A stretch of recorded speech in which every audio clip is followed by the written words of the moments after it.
Saudara, pelaksanaan sholat berjamaah Idul Fitri di Provinsi Sumatera Selatan, khususnya di Kota Palembang, ada yang diperbolehkan dan ada juga masjid yang dilarang karena berada di zona merah penyebaran COVID-19.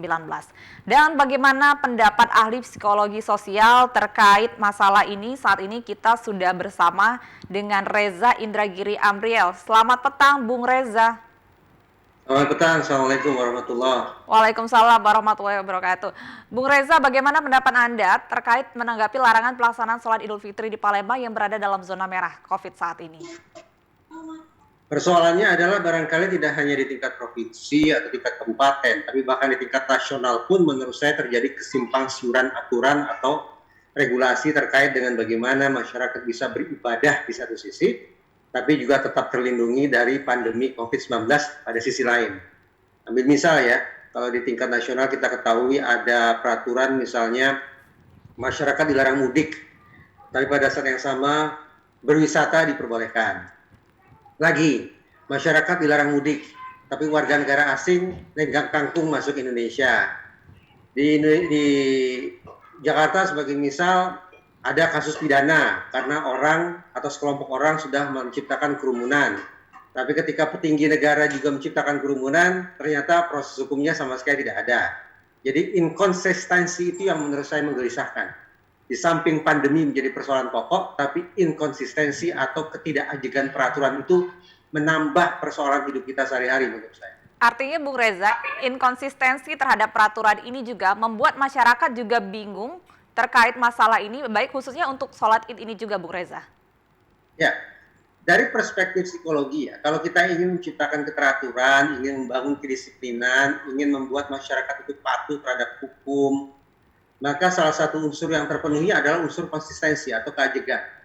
Nah, persoalannya adalah hari ini ketika kita bicara tentang sekali lagi tradisi mudik, tradisi di seputar Idul Fitri, dan pada saat yang sama juga ada pandemi, ketentuan atau peraturan tentang hal itu semua yang tidak konsisten, yang tidak ajak.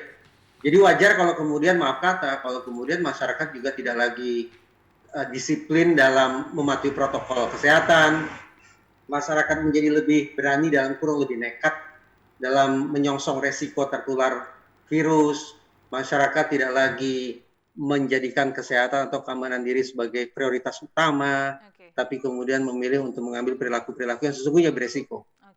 Baik, Bung Reza, walaupun ini pemerintah tetap dengan inkonsistensinya terhadap peraturan-peraturan, namun bagaimana Bung Reza sendiri menilai bagaimana sikap masyarakat yang seharusnya dilakukan ya, khususnya dalam penyebaran COVID-19 ini, apalagi di Kota Palembang di zona merah? Ya. Di tempat saya bermukim sebagai misal ada inisiatif yang luar biasa dari masyarakat, keinginan untuk beribadah di satu sisi, tapi juga ada kesadaran akan pandemi di sisi lain, membuat masyarakat melakukan pensiasatan terkait dengan bagaimana mereka misalnya akan beribadah esok hari di sholat id. Yang dulu di suatu wilayah ini berhimpun di satu titik, yaitu di masjid, tapi sekarang dipisah menjadi 3 titik. Saya pikir itu merupakan bentuk pensiasatan yang sekali lagi betapapun tetap ada resiko di situ, namun menurut saya cukup realistis untuk diambil. Nah, peraturan semacam ini kalau kemudian dijadikan sebagai sebuah ketentuan yang berlaku secara regional, apalagi secara nasional, saya pikir akan baik, walaupun sekali lagi tetap harus ada konsistensi. Ada provinsi tertentu yang misalnya memberlakukan pelarangan total, dimanapun pokoknya di provinsi tersebut dilarang melaksanakan sholat id secara berjamaah. Tapi ada kota lain yang memberikan kompromi di satu sisi, yang memberikan toleransi di sisi lain. Nah, sekali lagi apa boleh buat, lagi-lagi inkonsistensi atau tidak ajegan itu yang kemudian akan mempertaruhkan marwah pengambil kebijakan, sekaligus juga akan mempertaruhkan tingkat kepatuhan masyarakat terhadap peraturan itu sendiri. Baik. Terima kasih Bung Reza.